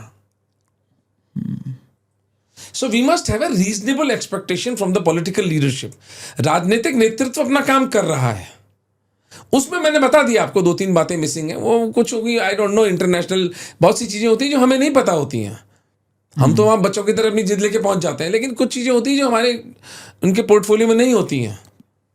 ये जैसे आपने डेमोग्राफी की बात करी, डेमोग्राफी इस बात अब बहुत इलीगल्स हैं इस देश में, करोड़ों इलीगल्स हैं जो बांग्लादेश की तरफ से आए। कई मैं मतलब इलीगल्स में मैं शरणार्थियों को नहीं बोल रहा हूँ, मैं इलीगल्स को बोल रहा हूँ। वो तो लीगल है, वो तो हाँ, वो तो डॉक्यूमेंट्स उनके पास। हाँ, उनकी अगर मैं बात करूं, उनका डिपोर्टेशन होना बहुत अनिवार्य है। उनकी घर वापसी करा लो ना। अब आप घर वापसी की बात कर रहे हैं तो नथिंग लाइक इट, बट ये जो रिलीजियस कन्वर्जन माफियाज चल रहे हैं, ये आप मानते हैं बहुत बड़ी थ्रेट है? रिलीजियस कन्वर्जन जो चल रहा है, डेमोग्राफी के अंदर जो आपका जो होता है, मुझे आज ही कोई शायद ट्वीट देख रहा था मैं, मुझे नहीं पता उसकी प्रामाणिकता कितनी है, बता रहे थे शायद 800 हिंदू जनवरी के माह में दिल्ली के एनसीआर से गायब हो चुके हैं। सोचिए, भयावह आंकड़ा है। मतलब मैं ये तो आपने दिल्ली का बता दिया, नॉर्थ ईस्ट वगैरह का तो हम सोच भी नहीं सकते। आप इंटीरियर उड़ीसा में, वहां पे जंगलों में, वहां पे नक्सल ट्राइबल्स और क्या हो रहा होगा। And Punjab is another example. Punjab जल रहा है आपकी आंखों के सामने, पूरा बॉर्डर स्टेट एक जला दिया इन्होंने। You must follow on them like a ton of bricks. छंगूरे को पकड़ा, छंगूरे के पास 100 करोड़ की फंडिंग है। सोचिए जरा, ये हिंदू समाज डॉक्टर उमेंद्र रत्नू को 100 करोड़ नहीं देगा। 1000 तरह के सवाल उठाए जाएंगे। डॉक्टर साहब आपको पैसा किस लिए चाहिए? मेरा दिमाग खराब है इसलिए पैसा चाहिए। मूर्ख आदमी, मेरी लाइफस्टाइल देखो यार, मैं मेरी एक 7 स्टार जिंदगी जीने वाला आदमी, अपने पुरुषार्थ पे मैंने अपना अस्पताल खड़ा किया, मैं अपने कंफर्ट जोन से बाहर आया हूं, तो मैं ये सोच कर और ये समझ कर आया हूं कि मेरी संपन्नता, मेरी पर्सनल वेल्थ मुझे नहीं बचाने वाली। जब सड़कों पर तांडव होगा इस देश में, मुझे समाज ही बचा सकता है, और समाज मेरा सोया हुआ है। तो अब मेरा बचा हुआ जीवन समाज को जगाने में ही जाएगा, तो मैं एक फेयर चांस ऑफ सर्वाइवल तो हो।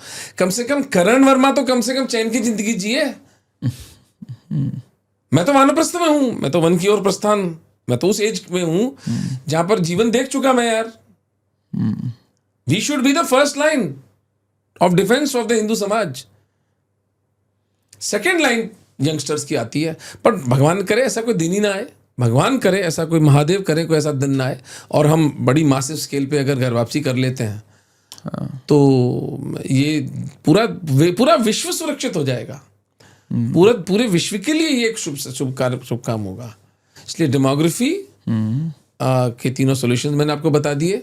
उसके बाद जुडिशियल जो आपके ऊपर एक्टिविज्म की तलवार जी। मैं आपने एक रिलीजियस कन्वर्जन और घर वापसी की जो पूरी बात चली, घर वापसी तो भाई एक जैसे वापसी है, कन्वर्जन नहीं। जैसे रिलीजियस कन्वर्जन पे इनके पास बड़ी पावर्स हैं। मतलब आप अगर मैं बात करूं ट्राइबल बेल्ट्स में और इन सब में, जो क्रिश्चियन रन स्कूल्स हैं, इनमें फ्री एजुकेशन हो गई, प्लस इनके जो प्लेसेस ऑफ वर्शिप हैं, उनके जो फंड्स आ रहे हैं उस पे इनका बड़ा कंट्रोल है। मतलब समाज के पास उनके कंट्रोल है, पूरा सरकार के पास नहीं है। तो they can spend that money कि भाई हम आपका इलाज करा दिया, हमारे क्रिश्चियन मिशनरी रन अस्पताल हो गए, ये हो गए। हमारे पास ये नहीं है सुविधा। क्यों नहीं है? क्योंकि हमारे टेम्पल्स हमारे जो फंड्स आ रहे हैं वो सरकार के कंट्रोल में है। मैं आपको एक बात बताता हूँ, कितने मंदिर ऐसे हैं भारत में, राजस्थान में मैं जानता हूँ, आप मुझसे नाम पूछ लेना, जो सरकार के कंट्रोल में नहीं है जी। वो कितना पैसा देते हैं हिंदू धर्म की सुरक्षा के लिए? ये अगेन एक रेड हेरिंग है।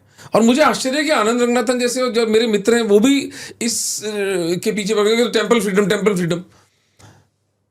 अरे भाई, टेम्पल फ्रीडम से जो पैसा आएगा उसको मैनेज कौन करेगा? वही ठग। ओके। वही ठग करेंगे ना जो आज बैठे हैं वहां पर, तोंदे लटका लटका कर। इनको समझ है क्या? Do they even know the enemy? ये तो अली मौला करते हैं वहां पर, वो काले कपड़े पहनकर गुजरात में।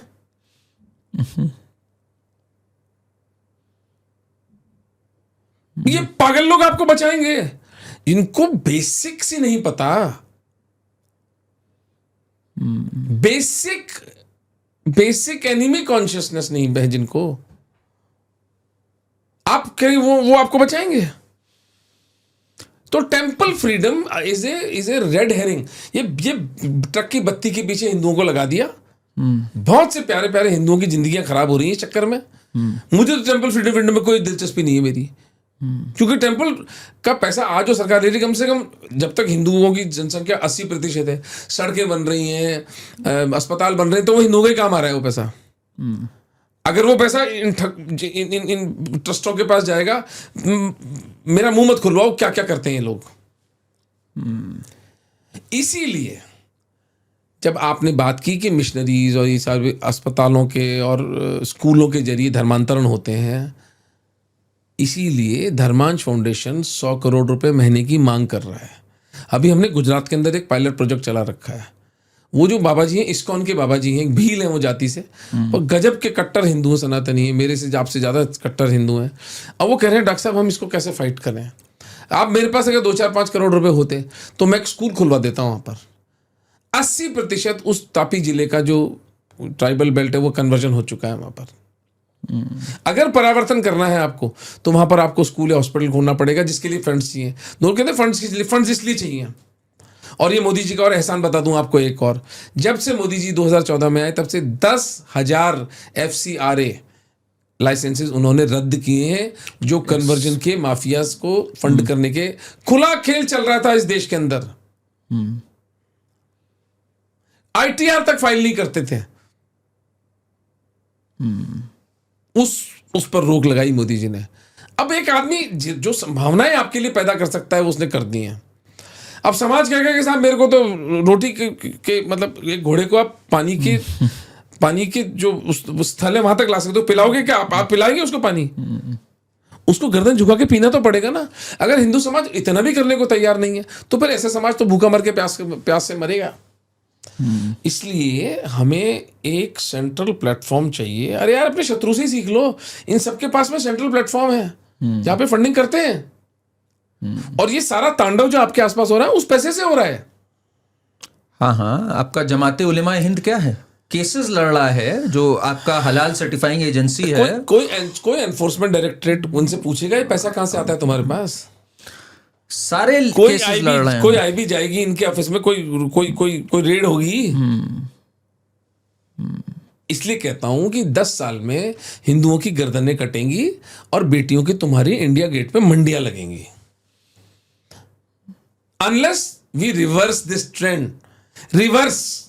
आपने जैसे अभी बताया हमें, एज अ डॉक्टर आपने पहले तो डायग्नोसिस करी हमारे को, फिर प्रिस्क्रिप्शन भी आपने देना स्टार्ट किया, and you talked about demography, कि डेमोग्राफी कैसे हमें रिवर्स करने की जरूरत है। आपके उस पे एफर्ट्स भी चल रहे हैं। मैंने आपको 3 सोल्यूशन बताए थे। 3 सोल्यूशन बताया आपने। Take out Hindus out of Pakistan and Bangladesh, 3 crore. Orphanage in every Hindu city, yes, and mass scale पे घर वापसी। जी। Then you talked about judicial activism. Judicial पे आपने एक जोर दिया। तीसरी आपने जो चीज कर रखी है, जो कि तो हमें पता है, is this book. This is a wonderful book. I am talking about it again and again because आंखें खोल देने वाली चीज है। And this brings me to this thing, ये जो हिस्ट्री हमसे छुपाई गई, जो आज आप बोल रहे हैं ना, ये समाज सोया हुआ है। इसमें हिस्ट्री छुपाना और फॉल्सिफिकेशन का बहुत बड़ा रोल है। उसी का रोल है भाई। अगर एक हमारे ड्राइंग रूम कॉन्वर्सेशन का हिस्सा है कि हिंदू 1000 साल गुलाम रहे, कोई इसके ऊपर कोई रिसर्च नहीं हुई कि 1000 साल कैसे गुलाम रहे भैया। कालखंड के हिसाब से नहीं बैठता। इन खुद हिस्टोरियंस के हिसाब से जो पहली कंक्लूसिव जो निर्णायक पराजय हिंदुओं की हुई वो 1192 बैटल ऑफ तराई। उससे पहले का तो कुछ पता नहीं ना। राजा दाहिर का 712 में जो हुई थी भी, ये 480 वर्ष के कालखंड में क्या हुआ यहां पर। इयन ऑस्टिन एक ब्रिटिश हिस्टोरियन लिखता है कि मुसलमानों के हिंदुओं के द्वारा, अरबिक मुसलमानों की पराजय हिंदुओं के द्वारा इस वर्ल्ड का सबसे ग्रेटेस्ट जियोपॉलिटिकल इवेंट थी। सोचिए, उस पर तो पानी फेर दिया ना आपने। इसलिए बापा रावल, ललितादित्य मुक्तापीड़, रावल खुमाण, रावल अल्लड़, रावल जैत्र सिंह, रावल समर सिंह, ये तो नामी क्या होगा। शाही डायनेस्टी, अनंग पाल, त्रिलोचन पाल, भीमपाल। पढ़ाया ही नहीं गया हमें, नाम ही नहीं सुना। हाँ। 1000 साल की गुलामी का ये आंकड़ा आया कहां से। मतलब 712 में जो दाहिर हारे थे और जो 1707 में ये मरा औरंगजेब, तो इस 1000 साल के कालखंड में 1192 को तो तुम कहते हो कि मुसलमानों का जो आधिपत्य वो शुरू होता है। उससे पहले का 500 वर्ष का तो खा गए। तो फिर 500 वर्ष हुआ ना, 1000 तो नहीं हुआ ना। नहीं, दाहिर की पराजय फाइनल है और औरंगजेब तक उसको 1000 साल का गुलामी का डॉक्यूमेंट मान लिया। मैंने जिन राजाओं के नाम बताया उनका नाम मेंशन नहीं किया। तो फिर 1192 से लेकर के 1707 तक तो 400 वर्ष का कालखंड होता है ना भैया। इन 400 वर्ष में क्या, इसमें दूसरी बुक आ रही है मेरी, द लाई कॉल्ड दिल्ली सल्तनत। हाँ, दिल्ली सल्तनत नाम का झूठ। दिल्ली पूरा जैसे भारत हो। मतलब नहीं, वो भी नहीं था। हाँ। एक बार सल्तनत मान भी ली जाए तो सल्तनत थी नहीं, चोरों, डकैतों, बलात्कारियों का एक समूह था, एक क्रिमिनल गैंग था। तो वो 1000-2000 का बड़ा नंबर था, वो मूव करता था। तो जो लोकल बेचारा ठाकुर होता था, छोटा राजा होता था, उसको डोमिनेट कर जाता था। बड़े राजाओं को तो किसी को हरा नहीं पाए। मेवाड़ ने तो हमेशा ठोका इनको, और बड़े बड़े राजाओं ने इनको हमेशा ठोका। साउथ कभी गए नहीं। एक वो खिलजी गया था, उसका मालिक काफूर। तुगलक को सिंगोली में महाराणा हमीर सिंह जी ने पराजित किया।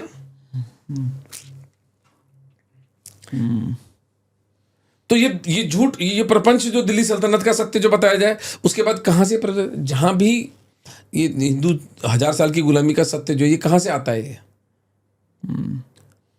मैं जो फंडामेंटल बात मैं कई मंचों से मैं बोल चुका हूं कि जहां कहीं भी गुलाम बने वो मुसलमान बन गए।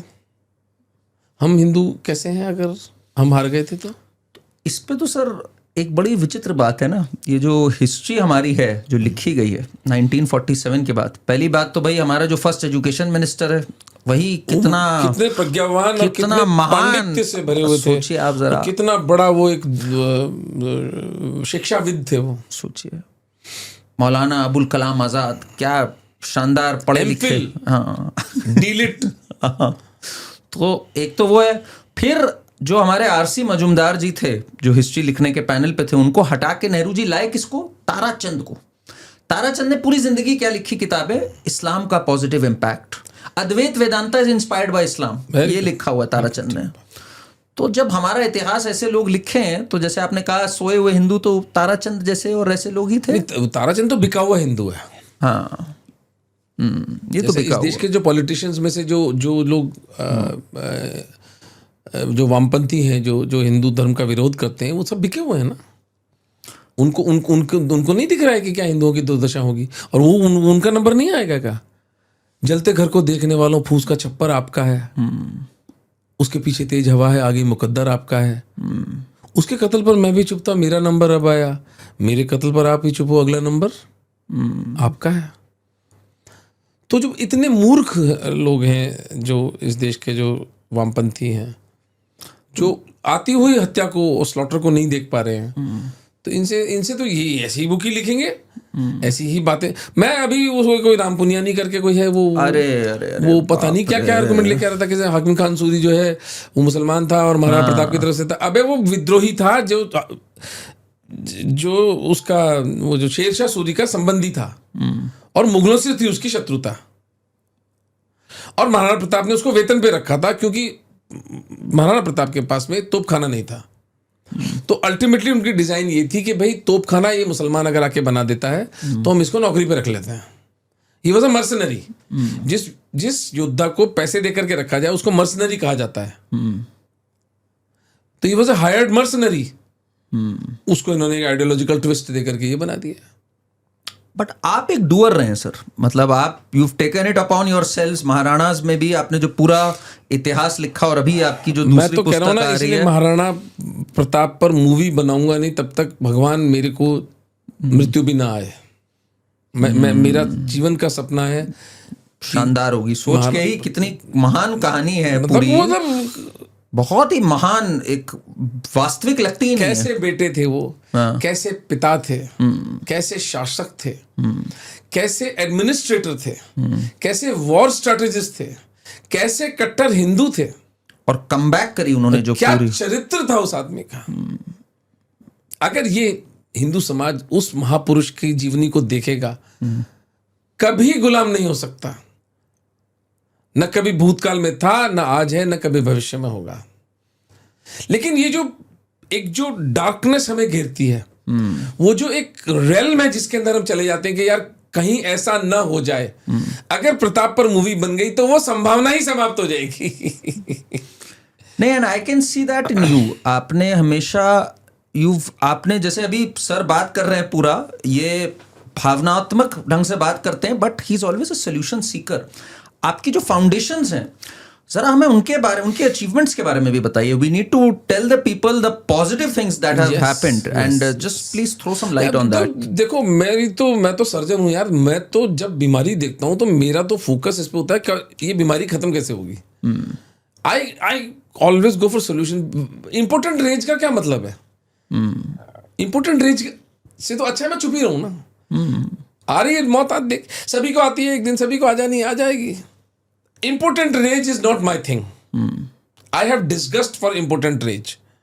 कई लोग सोशल मीडिया पे आ जाते हैं मुझे सलाह देने के लिए, ओमी भाई ऐसा करिए, ओमी जी ऐसा करिए। मैं कहा यार तुम लोगों को कुछ अंदाजा भी है धरती पे एक चीज को एक्चुअलाइज करना कितना डिफिकल्ट होता है?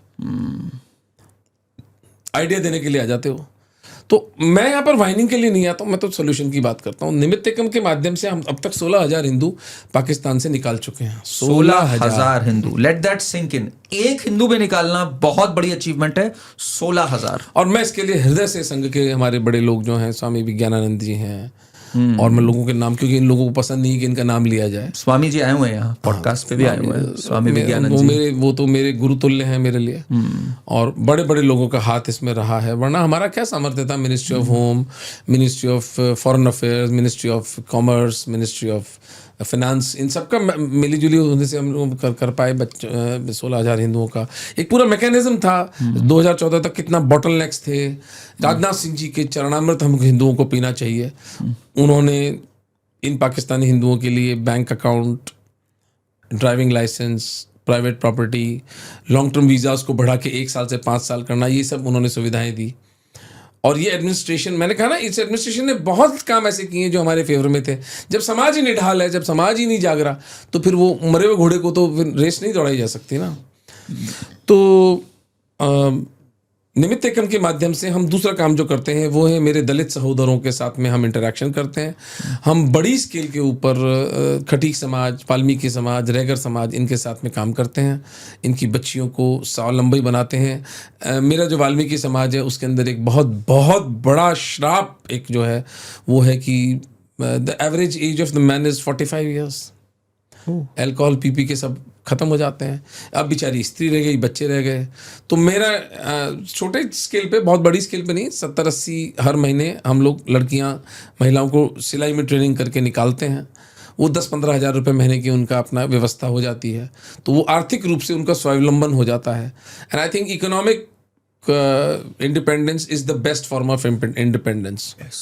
It is a precursor to the physical independence. True. जो व्यक्ति आर्थिक रूप से दास होगा किसी का, वो शारीरिक रूप से दास बनना बिना matter of time. अर्थ के धर्म नहीं स्थापित हो सकता है। तो बड़ी जो आर्थिक रूप से जो स्वतंत्र नहीं है, वो धार्मिक रूप से स्वतंत्र रह ही नहीं सकता। बिल्कुल धर्म गया। बिल्कुल सही कह रहे हैं आप।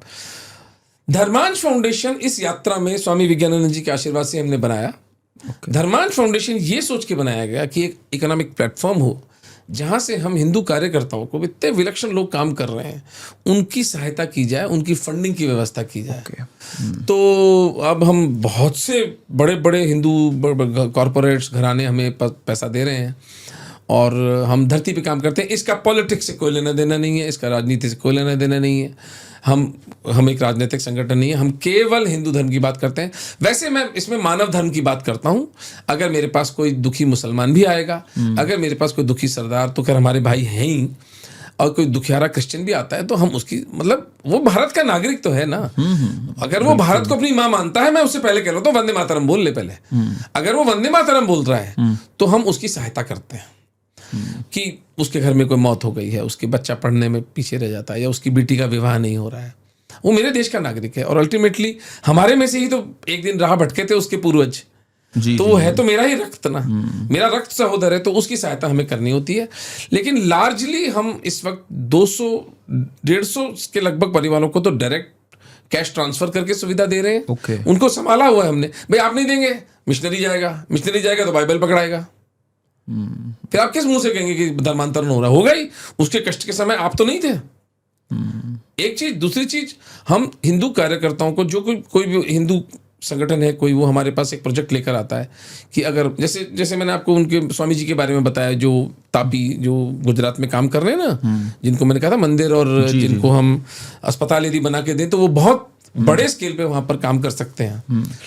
तो ऐसे लोग हमारे पास आते हैं, अपना एक प्रेजेंटेशन लेकर आते हैं कि हम हिंदू धर्म के लिए ये करना चाहते हैं, हमें अगर इतनी फंडिंग दी जाए तो हम उसमें कुछ कर सकते हैं। तो मैं उनको कम से कम, और कुछ नहीं तो मैं, अगर हम फाउंडेशन प्रत्यक्ष सहायता नहीं करता तो हम कम से कम डोनर्स के पास उनको भेज देते हैं। इस तरह से काम तो बहुत हो रहा है, लेकिन इसको स्केल अप करना है और अगले 10 वर्ष निर्णायक हैं। अगले 10 वर्षों में हाथ जोड़ के मेरी विनती है आप सब लोगों से, जिस तरह अपने बच्चों को एजुकेट करना, उनका विवाह करना आपका दायित्व है, इस समाज को बचाना भी आपका दायित्व है। ये समाज रहेगा तो आपके बच्चे रहेंगे। अगर ये समाज ही नहीं रहा तो राष्ट्र नहीं रहेगा, और राष्ट्र नहीं रहा तो हम तिल तिल कर मारे जाएंगे, तिल तिल कर। भारत देश हमारी अंतिम आशा है और हमारा अंतिम फोर्ट है, जहाँ से हम आने वाले 10,000 साल तक सुरक्षित रह सकते हैं। लेकिन धर्मांश के बिना वो सुरक्षा असंभव है। 100 रुपये, 200 रुपये, 500 रुपये, 1000 रुपये, आपकी आर्थिक क्षमता के अनुसार आप जितना पैसा देंगे वो आपका प्रसाद रूप धर्मांश फाउंडेशन को स्वीकार करेगा। मैं आपको लिंक्स वगैरह, सारे बारकोड वगैरह भेज दूंगा, इसमें चला दीजिएगा, अपने स्टेटमेंट में डाल दीजिएगा। dharmanshfoundation.org के ऊपर जाइए। धर्मांश अमेरिका में भी सक्रिय है, तो अमेरिका के हिंदू यदि देना चाहें तो अमेरिका में ही धर्मांश दे दें। 5013C ऑर्गेनाइजेशन है, यानी वहाँ पर भी टैक्स फ्री है। यहाँ ATG है उसको, यानी यहाँ पर भी टैक्स फ्री है, क्योंकि हम चैरिटी का काम करते हैं। हर भारतीय के लिए हम काम करते हैं, हर भारतवासी के, मैं तो कहता हूँ हर मानव का दुख मेरा दुख, हर मानव पीड़ा मेरी पीड़ा। तो लघु प्रयास है, कर रहे हैं, थोड़ा बड़ा हो रहा है, बहुत बड़ा प्रयास है। ये तो आपकी विनम्रता है जो आप कह रहे हैं लघु प्रयास है। एंड मेरे हिसाब से पूरा समाज आभारी है आपका कि आपने ये कदम उठाया, और आपका योगदान इस पे अमूल्य है मेरे ख्याल से। इसमें किसी को वो डाउट तो होने का मतलब ही नहीं है। बस यही बात है कि आप जैसे लोग ही चेतना जगा रहे हैं। जल्दी से जल्दी और लोगों की चेतना जागे, इस मूवमेंट से जुड़े। एंड आपने जो आज बातें कही मेरे ख्याल से बहुत दूर तक जाएगी। बहुत लोगों को, बहुत ऐसी बातें, आज आपने कड़वी बातें बोली, पर जैसे होता है ना, सत्य कटु ही होता है। तो आपने ये सत्य, हमारे राजस्थान में कहते हैं खारी बोली मावड़ी, मीठा बोला लोग। माँ हमेशा कड़वा बोलती है, मीठा तो दुनिया बोलती है ना। खारी बोली मावड़ी, मीठा बोला लोग। बिल्कुल। तो मैं अपने हर संभाषण के बाद में एक बात बोलता हूँ कि आप सब लोगों ने इतने प्रेम से मेरी बात सुनी, इसके लिए हृदय से आभार। आपको अगर मेरी कोई बात बुरी लगी हो तो मुझे तोले में रत्ती भर फर्क नहीं पड़ता। मैं आपको यहाँ बुरा लगाने के लिए आया था। तो ये ऐसे ही हैं डॉक्टर उमेंद्र जी, अनअपोलोजेटिक, जो सत्य है वो इन्होंने बोला, जैसे ये देख रहे हैं दुनिया को इन्होंने आपके सामने रखा, तथ्यों के साथ रखा। पर एक बात पक्की है, ये एक केवल दर्शक नहीं है, ये सड़क पे उतर के, जैसे इनकी सर्जन मेंटालिटी है, ये काम कर रहे हैं। He is trying to solve issues, और वही ये उम्मीद रखते हैं हिंदू समाज से भी, हम सबसे भी। Thank you so much. Armchair activism से नहीं बचेंगे हम। Armchair activism is very, it's very poor taste in my ideas. इससे अच्छा आप ओपिनियन ना रखें, आप जाएं गोवा, अपनी फिश खाएं, अपनी बियर पिए और अपना विलास में जिंदगी निकल जाए। सर्कस देखिए, जो जुवेनाल एक रोमन विचारक था कि give them circus and bread and they will not revolt. वो है 99% हिंदू समाज, तो आप वो करें। लेकिन आर्मचेयर एक्टिविस्ट जो होता है, मुझे उससे बहुत घृणा है। राय देंगे, परामर्श देंगे, काम धरती पे कुछ नहीं करेंगे। Thank you very much. बिल्कुल कर्म करिए, और हमें बताइए आपको एपिसोड कैसा लगा, कमेंट्स में बताइए, चैनल को सब्सक्राइब करिए। डॉक्टर साहब के लिए कोई मैसेज हो तो वो प्लीज लिखकर बताइए। Thank you so much.